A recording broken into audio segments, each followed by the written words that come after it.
Catatonia, Shutdown and Breakdown in Autism, a Psycho-Ecological Approach by Dr. Amita Shah. The Autism Catatonia Evaluation. The ACEs consists of the following sections. Section A. Deterioration, Independent Speech Activity. Section B. Movement difficulty and shutdown. Section C. Movement and behavior abnormalities. Section D. Overlapping catatonia autism features. Section E. Autism breakdown. Section F. Secondary difficulties. But I would say I'm a combination of some of those. Definitely the quiet one, shy, private, passive, introverted, tending to blend into the walls. She tries very hard not to be noticed and maybe mute at times. Absolutely. Obviously not a very pleasant experience for anybody to want to hide, to want to keep a low profile and fly below the radar. So, shame is also one of the triggers for catatonia-like states. As a high functional autistic, I don't like the term, but I use it here on purpose because that points out how easily your struggles can be overlooked with this label. So you try to function in a world that is made by neurotypicals for neurotypicals. Obviously, they will not understand your struggles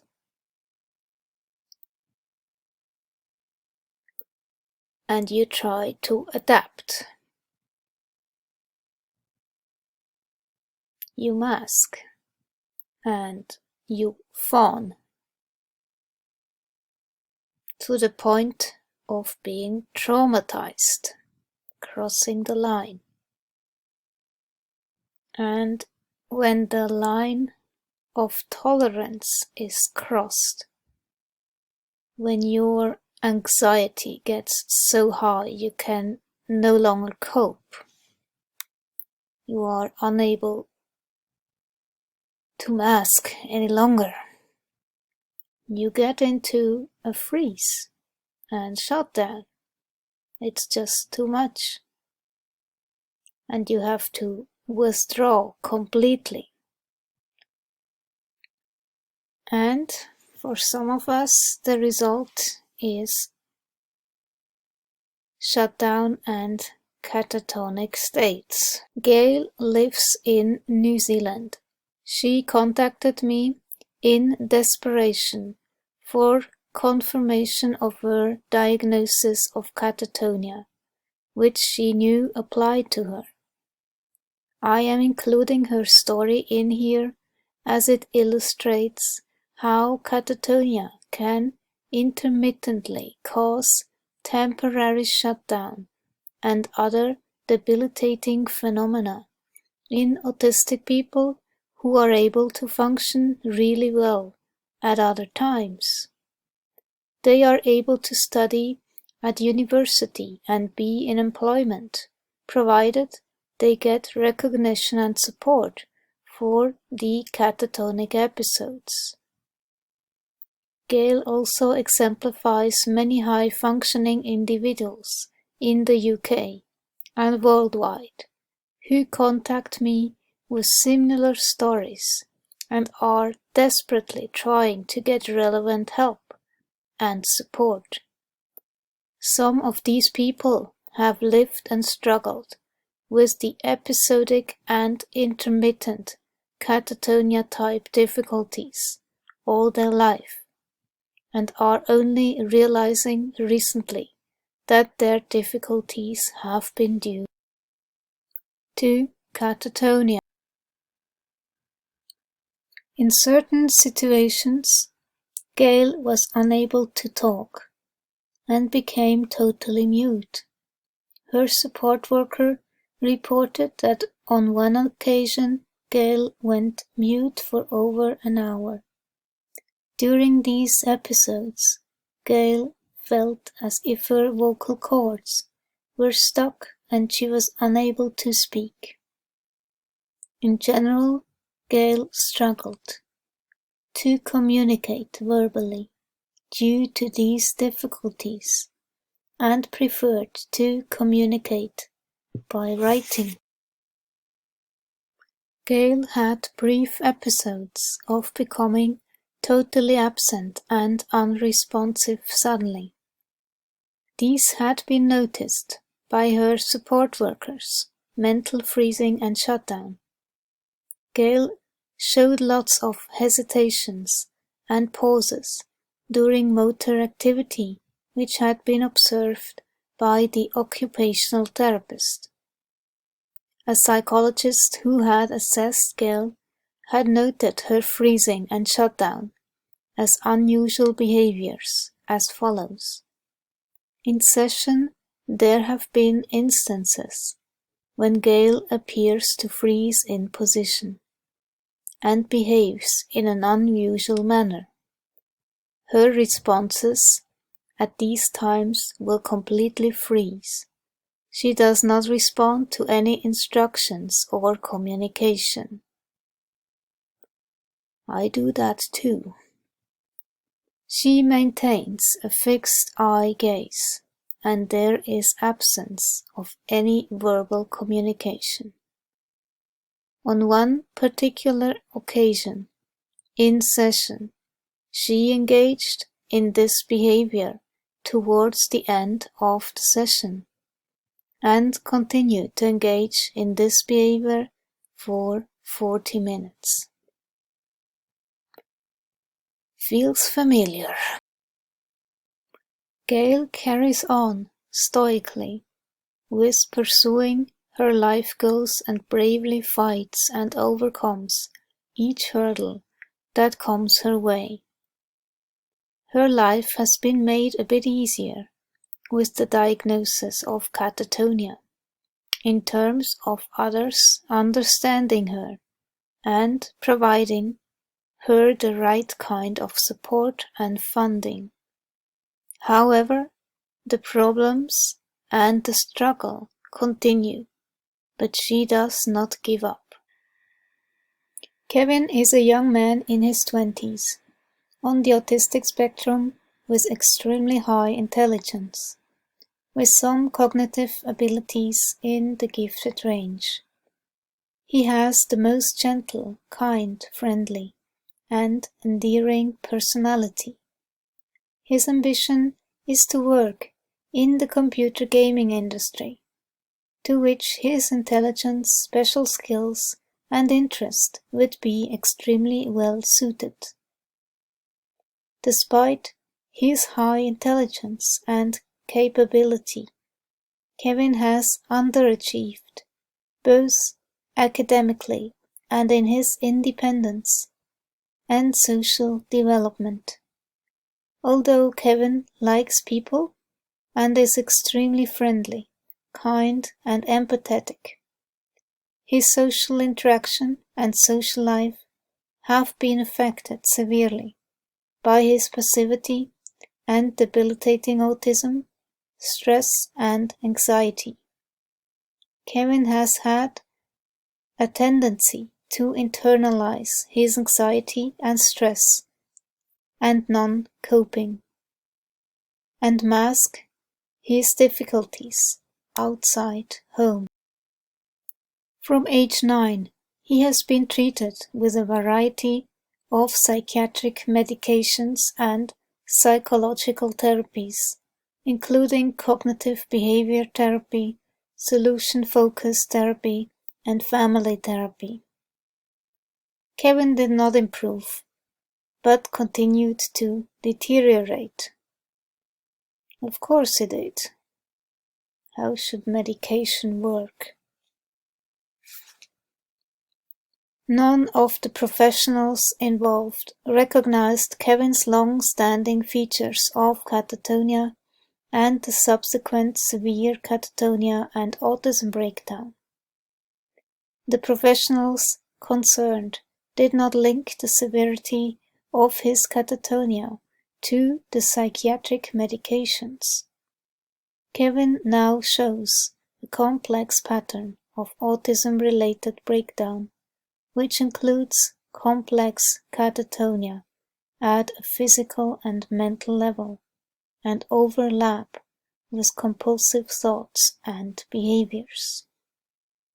Breakdown. Some individuals show additional difficulties characteristic of autism breakdown. This may include an overall exacerbation of their autism, for example, increased social and communication difficulties, and increased repetitive activities and rituals. Their tolerance and resilience may be decreased, so they get more easily distressed, irritated, angry, frustrated, and anxious, which may result in inappropriate or challenging behavior, or self-injurious behavior. Yeah, in some individuals, the breakdown decreases their level of concentration, focus, engagement, and enjoyment. In some individuals, their tolerance for others' demands decreases and they start showing a pattern of demand resistance characteristics. Oh man, absolutely. This is so familiar. Inability to attend school, college, or work, or cope with everyday life. This can be a common secondary consequence of autism-related catatonia, and many high-functioning people have given up and been unable to achieve their potential or lead meaningful lives due to the difficulties of autism-related catatonia. There is invariably a decline in the quality of life, both for the individual and family members. The story of Saeed. Saeed is a young man with a diagnosis of autism and learning difficulty. He has not developed any verbal language, and thus no means of expressing his wishes, feelings, likes and dislikes. People like Saeed, who live in residential care, are at the mercy of environments, systems, programs and staff who care for them. All factors beyond their control, and all factors which can make or break them. Saeed showed a vulnerability to regression and catatonia-related breakdown when he could not cope with the sensory and demand overload, which caused him anxiety and stress. During the rest of his school history, Saeed did not have further setbacks, and went from strength to strength with the dedicated and combined efforts of his parents and the school in understanding his idiosyncratic sensitivity and needs, and using autism-friendly methods which benefited him. Care was taken not to overload him, and to avoid busy and noisy places. He was also taught to indicate a need to leave a situation which he could not cope with. However, Saeed's breakdown and onset of autistic catatonia started during a residential placement at the age of 19 years. Initially, With careful transition, Said seemed to settle well and attended activities with staff support. However, within about 3 months after the transition period, Said began to deteriorate in his behavior and ability to cope. Retrospective analysis of staff reports indicated that Said had become increasingly anxious and distressed in his placement, and increasingly less able to function and participate in activities. Staff had documented various issues which were classic early signs of autism-related breakdown and catatonia, but these were not recognized as such. Human stupidity. These included the following: slowness through morning routine, getting stuck and freezing episodes, refusing to eat breakfast, becoming more repetitive and ritualistic, behaviors of anger and frustration, chinning, hitting out. Very clear signs of distress. Why do they not recognize something like that? This is trained staff.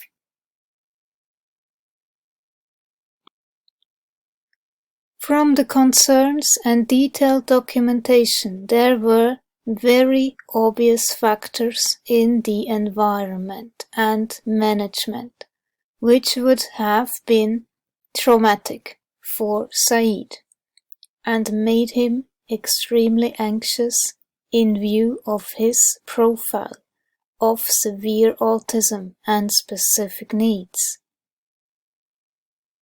One of the most anxiety and trauma-provoking situations for Said would be having to eat in a busy dining room and being denied food and drink if he did not.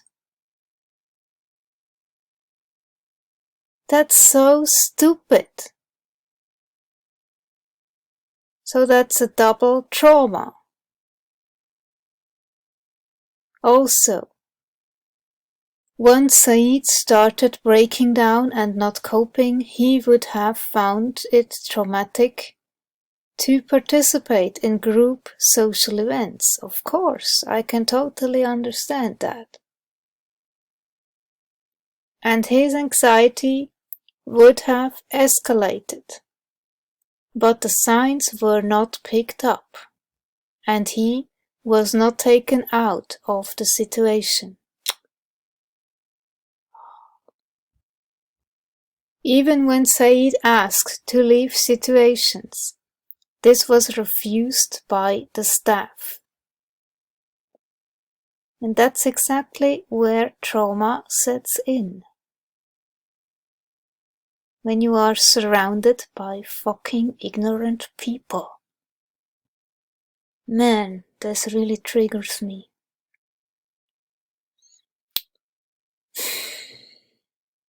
As in other similar cases, this placement did not understand Said's severe autism and his complex and individual needs arising from this. This was a placement which was for people with learning disabilities and was not autism specific.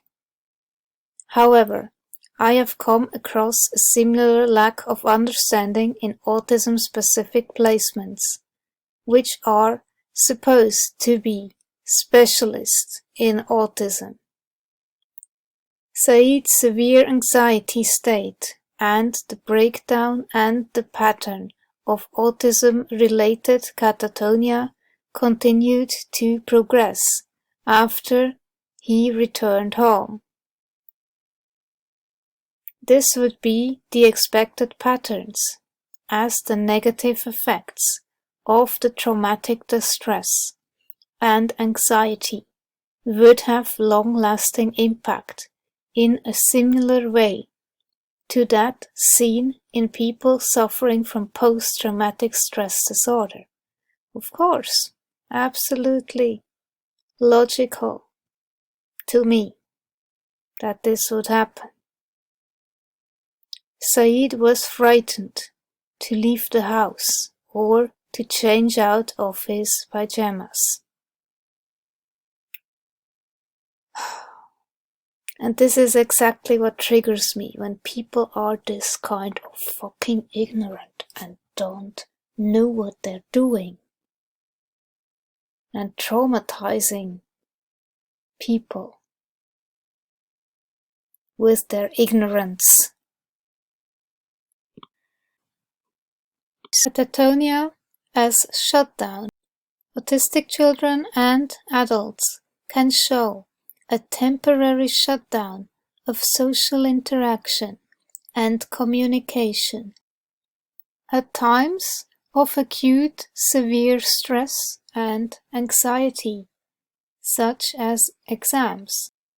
In these cases, the individual gets back to normal as soon as the stressful event has passed. Many autistic individuals experience prolonged periods of shutdown or show shutdown with other aspects of catatonia type deterioration. Shutdown can affect the autistic individual in different ways. They may withdraw totally from the external environment, may be unable to communicate or respond, curl up in a ball, or engage only in self-initiated repetitive actions. Some individuals with shutdown episodes may not show any movement difficulties associated with catatonia or may show these intermittently. We are becoming more aware of extremely intelligent girls who have developed catastrophic difficulties and periods of catatonia-type shutdown at school, and in whom the diagnosis of autism and catatonia have been missed. There are likely to be significant numbers of other children and adults who are living and struggling with autism and catatonia and related breakdown without a diagnosis. Those with catatonia-like deterioration were also statistically more likely to be impaired in expressive language before the onset of the deterioration. Interestingly, the following factors were not significantly associated with catatonia-like deterioration: age, gender, IQ, diagnostic subgroup, autism or Asperger's syndrome, and history of epilepsy. Although the individuals concerned could not describe their difficulties or possible causes, many parents suggested a variety of precipitating causes such as stress of school exams, bereavement, loss of routine, structure, and occupation after leaving school, difficulties of puberty and adolescence, and for adults possibly similar stressors can be triggers. When you feel overwhelmed at work or by life in general. Freezing or becoming stuck, the individual may stop in the middle of carrying out an action, movement, or activity. The length of freezing may vary from a few seconds to several minutes before the movement is resumed. The person may freeze mid-action, for example, holding a toothbrush or hairbrush and starting the action, but suddenly stop mid-air as if frozen. Sometimes the freezing prevents the person from carrying out an activity. The slowness compared to an individual's normal pace is noticeable, particularly during walking. Verbal responses to any questions. Oh yeah. Response to an instruction. Yes. Self-care activities such as dressing, eating, toilet use, meal times. The individual may find it difficult to keep up with the pace of a group. Yeah. There are often periods of inactivity or immobility between actions, which appears as slowness. For example, they may stand still for a time before beginning to walk, or stop and stand motionless during the course of walking before restarting again. Effects on speech. The movement difficulties can affect speech content, fluency and volume.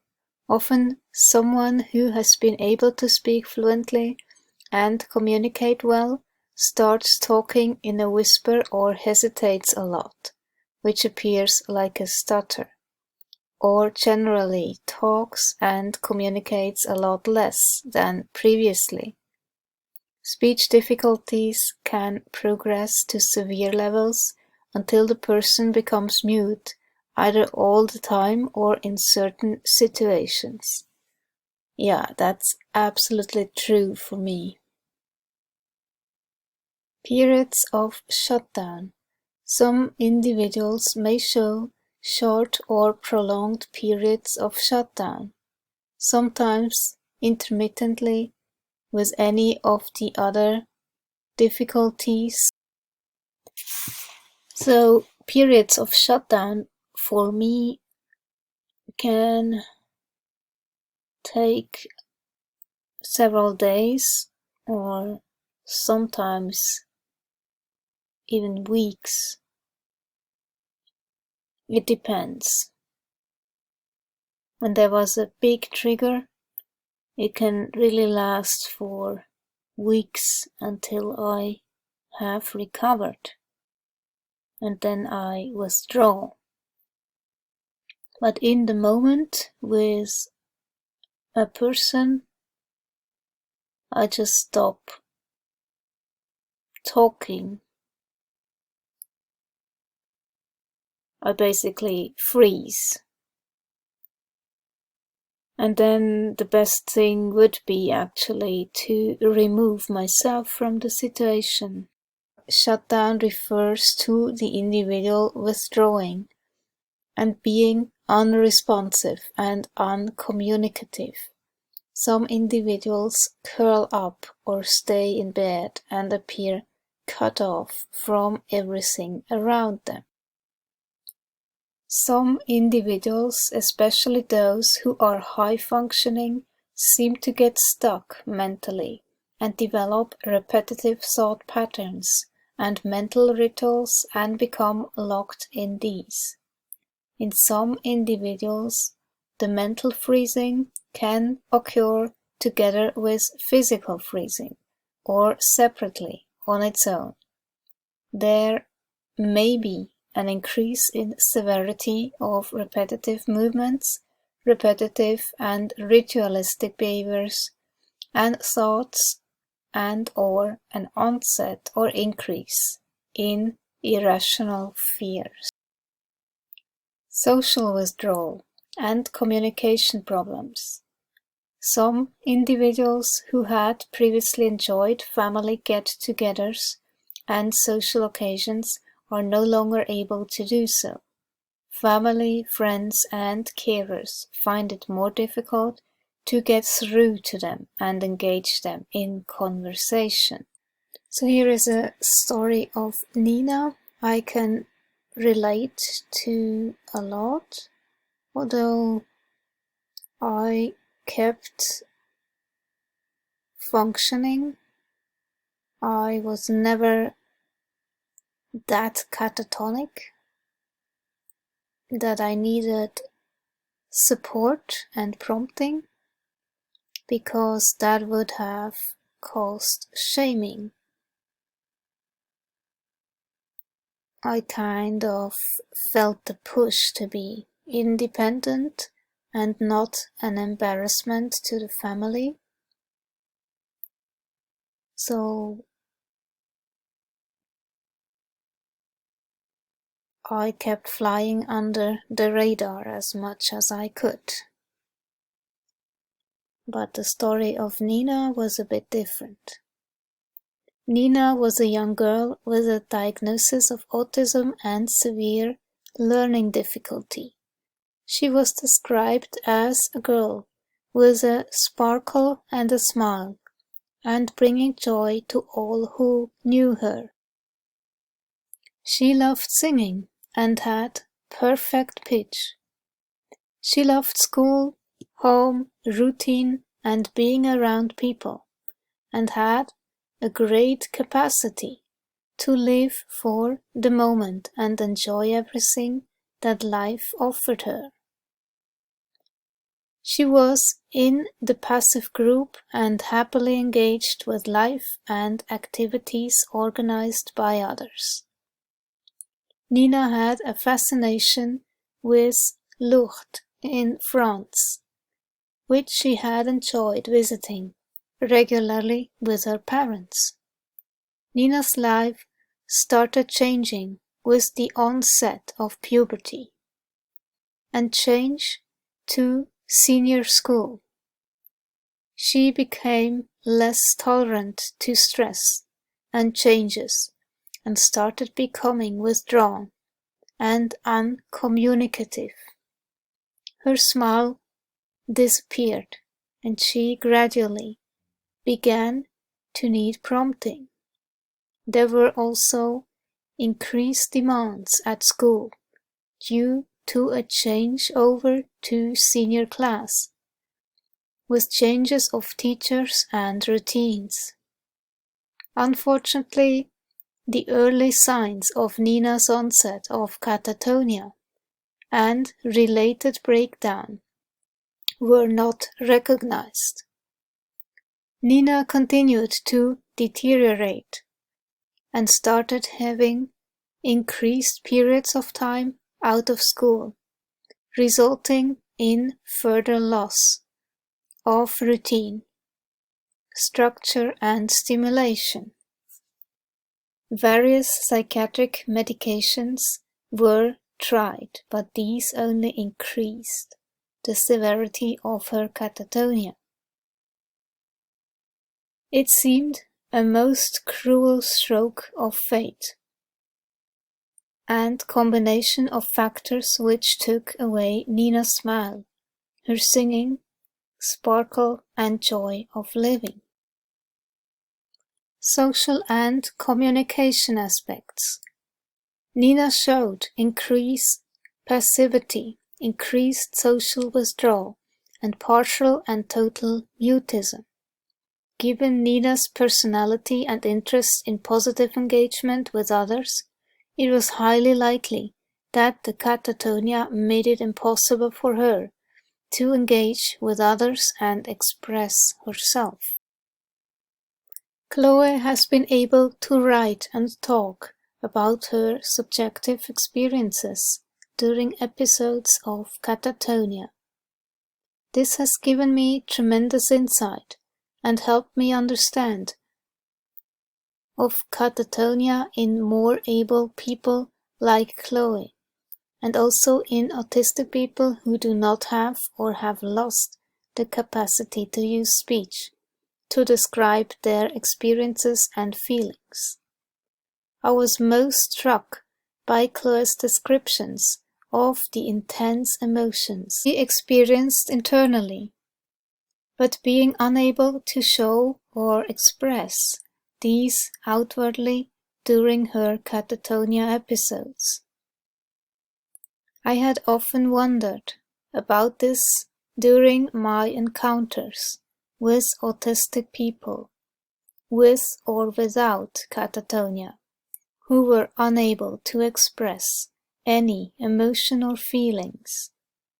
Chloe confirmed my clinical intuition that most of them probably experience strong internal emotions and feelings, but have difficulty understanding and expressing them. Chloe had written quite vivid descriptions of times when she had become stuck. She often describes overwhelming internal emotion and anxiety at these times, but outwardly did not show emotion, but became stuck in thoughts, actions, or repetitive routines. The following is an example of Chloe's descriptions. When frozen, my mind is most likely to be fuzzy with being stuck in the midst of whatever is causing it, or at worst, in a state of intense anxiety. This, of course, is very stressful for me, especially when I have got drawn into something that I may have been fearful of happening beforehand. There is simply nothing else occupying my head apart from these thoughts and whatever I am stuck trying to do. As for my body, most of it will be at a standstill, other than the parts that I am compelled to move. Getting stuck and/or freezing episodes. Barry became stuck and frozen in physical ways, and also in his thinking and communication. This could be momentary or longer, and could happen quite suddenly, in the middle of a sentence, or while doing a task. When his thought process got stuck, he appeared to be switched off, and seemed to be staring blankly. He appeared disconnected from his environment. If this happened during communication, he stopped and then struggled to speak, and repeated the same words over and over again. Yet, when he was not having a freezing episode, he could talk very fluently, with good articulation and meaning. He had become more withdrawn, and family and friends found it more difficult to get through to him and to engage him in communication. These difficulties fluctuated depending on the situation and the demands being made on him. He functioned best in a one-to-one structured situation. Barry's independence at home and outside in the community and enjoyment with family were compromised, and this had a restrictive and negative impact on his quality of life. By chance, Barry's parents read an article on catatonia in autism and got the GP to refer Barry to a renowned specialist, tertiary autism service. Barry's catatonia was not diagnosed, and he was discharged, with the conclusion that he had adult autism, and his parents were left to cope with his increasing deterioration and dependency. None of the professionals concerned had linked his pattern of deterioration to autism-related catatonia, and moreover had blatantly dismissed his mother's enquiry whether the likelihood of catatonia affecting Barry should be considered. Had the catatonia been recognized at an early stage, or if his mother had been listened to, Barry's life story and quality of life and that of his family would have been different to what it is likely to be now.